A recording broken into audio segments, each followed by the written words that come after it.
Stormfront, Chapter 6. Mister was nowhere to be seen when I got home, but I left the food in his dish anyway. He would eventually forgive me for getting home late. Collected the things I would need from my kitchen. Fresh baked bread with no preservatives, honey, milk, a fresh apple, a sharp silver penknife, and a tiny dinner set of a plate, bowl, and cup that I had carved from a block of teakwood myself. I went back out to my car. The Beetle isn't really blue anymore since both the doors have been replaced, one with a green clone and one with a white one, and the hood of the storage trunk in front had to be replaced with a red duplicate. But the name stuck anyway. Mike is a super mechanic. He never asked questions about the burns that slagged a hole in the front hatch or the claw marks that ruined both of the doors. You can't pay for service like that. I revved up the Beetle and drove down I-94 around the shore of Lake Michigan, crossing through Indiana briefly and then crossing over the state line into Michigan itself. Lake Providence is an expensive, high-class community with big houses and sprawling estates. It isn't cheap to own land there. Victor Sells must have been doing well in his former position at Silverco to afford a place out that way. The Lakeshore Drive wound in and out among thick, tall trees and rolling hills down to the shore. The properties were well spread out, several hundred yards between them. Most of them were fenced in and had gates on the right side of the road away from the lake as I drove north. The Sells house was the only one I saw on the lake side of the drive. A smooth gravel lane lined by trees led back from the Lakeshore Drive to the Sells house. A peninsula jutted out into the lake, leaving enough room for the house and a small dock, at which no boats were moored. The house was not a large one by the standards of the rest of the Lake Providence community.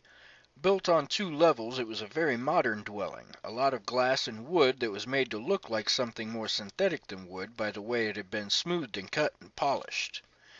The drive curved around to the back of the house where a driveway big enough to host a 5-on-5 game of basketball around a backboard erected to one side was overlooked by a wooden deck leading off the second level of the house. I drove the Blue Beetle around to the back of the house and parked there. My ingredients were in a black nylon backpack, and I picked that up and brought it with me as I got out of the car and stretched my legs. The breeze coming up from the lake was cool enough to make me shiver a little, and I drew my mantle duster closed across my belly. First impressions are important, and I wanted to listen to what my instincts said about the house. I stopped for a long moment and just stared up at it. My instincts must have been holding out for another bottle of Max Ale. They had little to say, other than the place looked like a pricey little dwelling that had hosted a family through many a vacation weekend. Well, where instinct fails, intellect must venture. Almost everything was fairly new. The grass around the house had not grown long enough this winter to require a cutting. The basketball net was stretched out and loose enough to show that it had been used fairly often. The curtains were all drawn. On the grass beneath the deck, something red gleamed, and I went beneath the deck to retrieve it. It was a plastic film canister, red with a gray cap. The kind you keep a roll of film in when you send it into the processors. Film canisters were good for holding various ingredients I used sometimes. I tucked it in my duster's pocket and continued my inspection. The place didn't look much like a family dwelling, really. It looked like a rich man's love nest, a secluded little getaway nestled back in the trees of the peninsula and safe from prying eyes, or an ideal location for a novice sorcerer to come to try out his fledgling abilities, safe from interruptions. A good place for Victor Sells to set up shop and practice. I made a quick circuit of the house, tried the front and rear doors, and even the door up on the deck that led presumably to a kitchen. All were locked. Locks really weren't an obstacle, but Monica Sells hadn't invited me to actually look inside the house, just around it. It's bad juju to go tromping into people's houses uninvited. One of the reasons vampires, as a rule, don't do it. They have enough trouble just holding themselves together outside of the Never-Never. It isn't harmful to a human wizard like me, but it can really impair anything you try to do with magic. Also, it just isn't polite. Like I said, I'm an old-fashioned sort of guy. Of course, the Tektronix Securities control panel that I could see through the front window had some say in my decision. Not that I couldn't hex it down to a useless bundle of plastic and wires, but a lot of security systems will cause an alarm with their contract company if they abruptly stop working without notice. It would be a useless exercise in any case. The real information was to be had elsewhere. Still, something nagged at me, a sense of not quite emptiness to the house. On a hunch, I knocked on the front door, several times. I even rang the bell. No one came to answer the door, and no lights were on inside. I shrugged and walked back to the rear of the house, passing a number of empty trash cans as I did. Now that was a bit odd. I mean, I would expect a little something in the trash, even if someone hadn't been there in a while. Did the garbage truck come all the way down the drive to pick up the trash cans? That didn't seem likely. If the Selzes came out to the house for the weekend and wanted the trash emptied, it would stand to reason that they'd have to leave it out by the drive near the road as they left, which would seem to imply that the garbage men would leave the empty trash cans out by the road. Someone must have brought them back to the house. Of course, it needn't have been Victor Sells. It could have been a neighbor or something, or maybe he tipped the garbage men to carry the cans back away from the road. But it was something to go on, a little hint that maybe the house hadn't been empty all week. I left the house behind me and walked out toward the lake. The night was breezy but clear and a bit cool. The tall old trees creaked and groaned beneath the wind. It was still early for the mosquitoes to be too bad. The moon was waxing towards full overhead, with the occasional cloud slipping past her like a gauzy veil. It was a perfect night for catching fairies. I swept an area of dirt not far from the lake shore clear of leaves and sticks, and took the silver knife from the backpack. Using the handle, I drew a circle in the earth, then covered it up with leaves and sticks again, marking the location of the circle's perimeter in my head. I was careful to focus and concentration on the circle without actually letting any power slip into it and spoil the trap. Then, working carefully, I prepared the bait by setting out the little cup and bowl. I poured a thimbleful of milk into the cup and daubed a bowl full of honey from the little plastic bear in my backpack. Then I tore a piece of bread from the loaf I had brought with me and pricked my thumb with the knife. In the silver light of the moon, a bit of dark blood welled up against the skin, and I touched it daintily to the underside of the coarse bread, letting it absorb the blood. Then I set the bread, bloody side down, on the tiny plate. My trap was set. I gathered up my equipment and retreated to the cover of the trees. There are two parts of magic you have to understand to catch a fairy. One of them is the concept of true names. Everything in the whole world has its own name. Names are unique sounds and cadences of words that are attached to one specific individual. Sort of like a kind of theme music.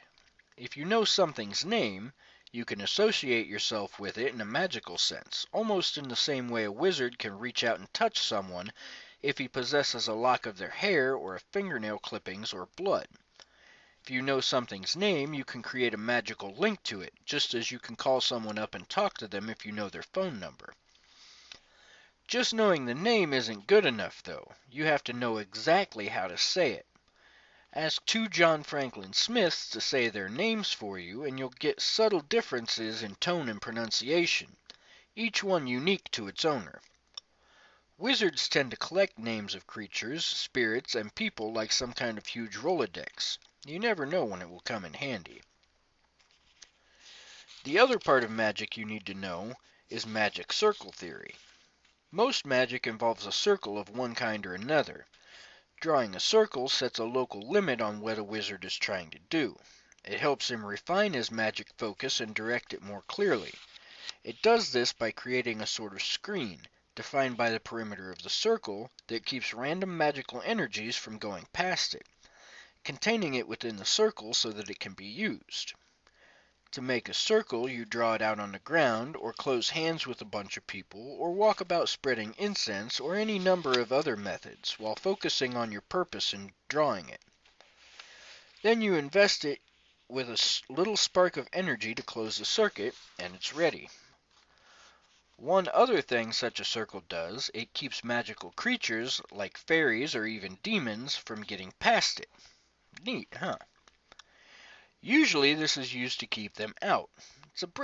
It's a bit trickier to set up a circle to keep them in. That's where the blood comes into play. With blood comes power.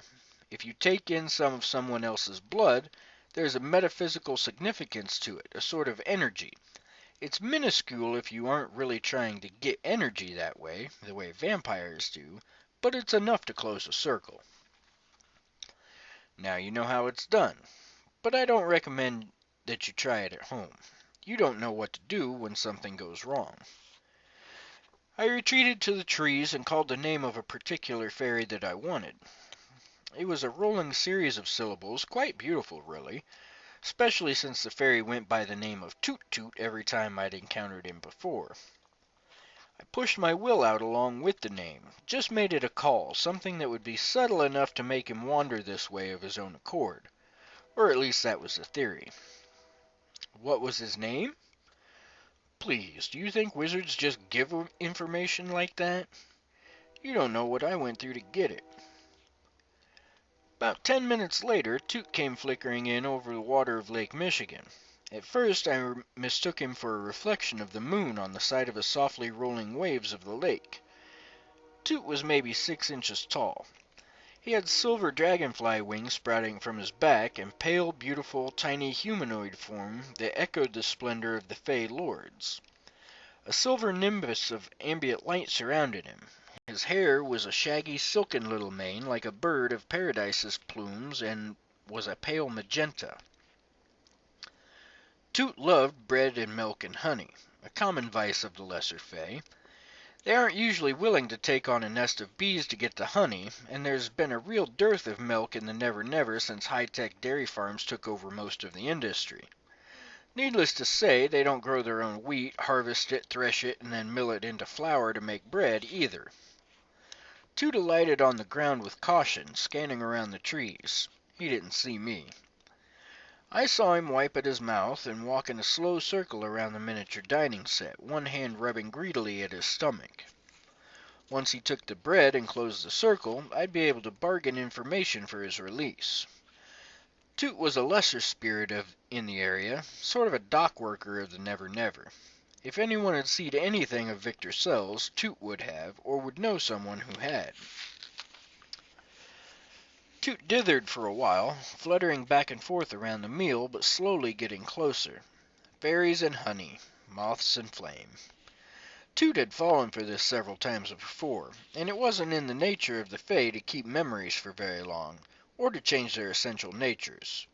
All the same, I held my breath. The fairy finally hunkered down, picked up the bread, dipped it in the honey, then greedily gobbled it down. The circle closed with a little snap that occurred just at the edge of my hearing. Its effect on Toot was immediate. He screamed a shrill little scream like a trapped rabbit and took off toward the lake in a buzzing flurry of wings. At the perimeter of the circle, he smacked into something as solid as a brick wall, and a little puff of silver motes exploded out from him in a cloud. Toot grunted and fell onto his little fairy ass on the earth. "I should have known," he exclaimed, as I approached from the trees. His voice was high-pitched, but more like a little kid's than the exaggerated kind of fairy voices I'd heard in cartoons. "Now I remember where I've seen those plates before. You ugly, sneaky, ham-handed, big-nosed, flat-footed mortal worm." "Hiya, Toot," I told him. "Do you remember our deal from last time, or do we need to go over it again?" Toot glared defiantly up at me and stomped his foot on the ground. More silver fairy dust puffed out from the impact. "Release me," he demanded, "or I will tell the Queen." "If I don't release you," I pointed out, "you can't tell the Queen. And you know just as well as I do what she would say about any dewdrop fairy who was silly enough to get himself caught with the lure of bread and milk and honey." Toot crossed his arms defiantly over his chest. "I warn you, mortal. Release me now, or you will feel the awful, terrible, irresistible might of the fairy magic. I will rot your teeth from your head, take your eyes from their sockets, fill your mouth with dung and your ears with worms. Hit me with your best shot, I told him. After that, we could talk about what you need to do to get out of the circle. I had called his bluff. I always did, but he probably wouldn't remember the details very well. If you live a few hundred years, you tend to forget the little things. Toot sulked and kicked up a little spray of dirt with one tiny foot. You could at least pretend to be afraid, Harry. Sorry, Toot, I don't have the time. Time, Toot complained. Is that all you mortals can ever think about? Everyone's complaining about time. The whole city rushes left and right screaming about being late and honking horns. You people used to have it right, you know. I bore the lecture with good nature. Toot could never keep his mind on the same subject long enough to be really trying in any case. Why, I remember the folk that lived here before you pale, wheezy guys came in, and they never complained about ulcers or... Toot's eyes wandered to the bread and milk and honey again and glinted. He sauntered that way, then snatched the remaining bread, sopping up all the honey with it and eating it with greedy bird-like motions. This is good stuff, Harry. None of that funny stuff in it that we get sometimes. Preservatives, I said. Whatever. Toot drank down the milk, too, in a long pull, then promptly fell on his back, patting at his rounded tummy. All right, he said. Now let me out. Not yet, Toot. I need something first. Toot scowled up at me. You wizards, always needing something. I really could do the thing with the dung, you know. He stood up and folded his arms haughtily over his chest, looking up at me as though I weren't a dozen times taller than he. Very well, he said, his tone lofty. I have deigned to grant you a single request of some small nature for the generous gift of your cuisine. I worked to keep a straight face. That's very kind of you. Toot sniffed and somehow managed to look down his little pug nose at me. It's in my nature to be both benevolent and wise.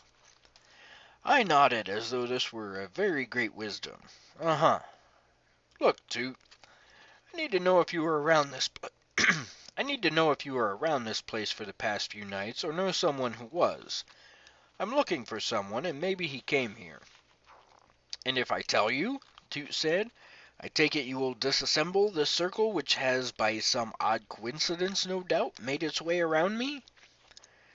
It would only be reasonable, I said, in all seriousness. Toot seemed to consider it as though he might be inclined not to cooperate, then nodded. Very well, you will have the information you wish. Release me. I narrowed my eyes. Are you sure? Do you promise? Toot stamped his foot again, scattering more silver dust motes. Harry, you're ruining the drama. I folded my arms. I want to hear you promise. Toot threw up his hands. Fine. I promise. I'll dig up what you want to know. He started to buzz about the circle in great agitations, wings lifting him easily into the air. Let me out! A promise thrice made is as close to absolute truth as you can get from a fairy. I went quickly to the circle and scuffed over the line drawn in the dirt with my foot, willing the circle to part. It did, with a little hiss of released energy. Toot streaked out over Lake Michigan's waters again, a miniature silver comet, and vanished in a twinkling just like Santa Claus. Though I should say that Santa is a much bigger fairy and more powerful fairy than Toot, and I don't know his true name anyway. You'd never see me trying to nab St. Nick in a magic circle even if I did. I don't think anyone has stones that big. I waited around, walking about to keep from falling asleep. If I did that, Toot would be perfectly within his rights as a fairy to fulfill his promise by telling me the information while I was sleeping. And given that I had just now captured and humiliated him, he'd probably do something to even the scales. 2 weeks from now he wouldn't even remember it. But if I let him have a free shot at me tonight, I might wake up with an ass's head, and I didn't think that would be good for business. So I paced and I waited. Toot usually took about half an hour to round up whatever it was I wanted to know. Sure enough, half an hour later he came sparkling back in and buzzed around my head, drizzling fairy dust from his blurring wings at my eyes. "Ha, Harry," he said, "I did it. What did you find out, Toot?" "Guess." I snorted. "No." "Aw, come on, just a little guess." I scowled, tired and irritated, but tried not to let it show. Toot couldn't help being what he was. "Toot, it's late. You promised to tell me." "No fun at all," he complained. "No wonder you can't get a date unless someone wants to know something from you." I blinked at him, and he chortled in glee. "Ha! I love it. We're watching you, Harry Dresden." Now that was disconcerting. I had a sudden image of a dozen fairy voyeurs lingering outside my apartment's windows and peering inside. I'd have to take precautions to make sure they couldn't do that. Not that I was afraid of them or anything, just in case. "Just tell me, Toot," I sighed. "Incoming!" he shrilled. I held out my hand, fingers flat and palms up. He alighted in the center of my palm. I could barely feel his weight, but the sense, the aura of him ran through my skin like a tiny electric current. He stared fearlessly at my eyes. The Fae have no souls to gaze upon, and they could not fathom a mortal's souls even if they could see it. "Okay," Toot said. "I talked to Blue Blossom, who talked to Red Nose, who talked to Mego Aspens, who said that Golden Eyes said that he was riding the pizza car when he came here last night." Toot thrust out his chest proudly. "Pizza car?" I asked, bewildered. "Pizza!" Toot cried jubilant. "Pizza, pizza, pizza!" His wings fluttered again, and I tried to blink the damn fairy dust out of my eyes before I started sneezing. "Fairies like pizza?" I asked. "Oh, Harry," Toot said breathlessly, "haven't you ever had pizza before?" "Of course I have," I said. Toot looked wounded. "And you didn't share?" I sighed. "Look, maybe I can bring you guys some pizza sometime soon to thank you for your help." Toot leapt about in glee, hopping from one fingertip to the other. "Yes, yes, wait until I tell them. We'll see who laughs at Toot Toot next time." "Toot," I said, trying to calm him. "Did he see anything else?" Toot tittered, his expression sly and suggestive. "He said that there were mortals sporting, and that they needed pizza to regain their strength." "Which delivery place, Toot?" The fairy blinked and stared at me as though I were hopelessly stupid. "Harry, the pizza truck!" And then he darted off skyward, vanishing into the trees above. I sighed and nodded. Toot wouldn't know the difference between Domino's and Pizza Hut. He had no frame of reference and couldn't read. Most fairies were studiously averse to print. So I had two pieces of information. One, someone had ordered a pizza to be delivered here. That meant two things. First, that someone was here last night. Second, that someone had seen them and talked to them. Maybe I could track down the pizza driver and ask if he had seen Victor Sells. The second piece of information had been Toot's reference to sporting. Fairies didn't think too much of mortals' idea of sporting, unless there was a lot of nudity and lust involved. They had a penchant for shadowing necking teenagers and playing tricks on them. So Victor had been here with a lover of some kind for there to be any sport going on. I was beginning to think that Monica Sells was in denial. Her husband wasn't wandering around learning to be a sorcerer, spooky scorpion talisman notwithstanding. He was lurking about his love nest with a girlfriend, like any other husband bored with a timid and domestic wife might do under pressure. It wasn't admirable, but I guess I could understand the motivations that could cause it. The only problem was going to be telling Monica. I had a feeling that she wasn't going to want to listen to what I had found out.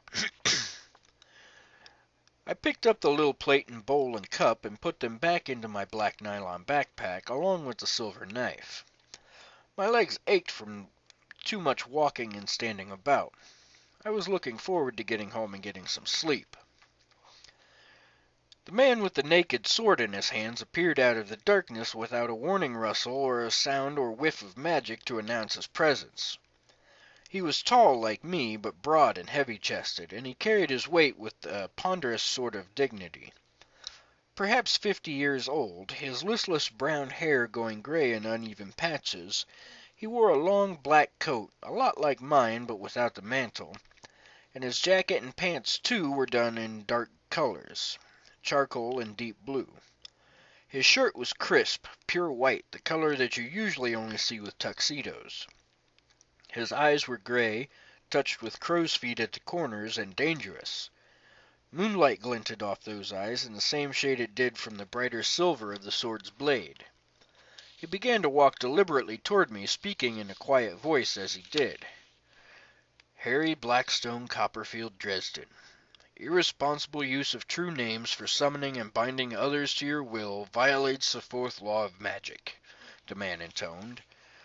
I remind you that you are under the doom of Damocles. No further violations of the laws will be tolerated. The sentence for further violations is death by the sword, to be carried out at once. End of chapter 7.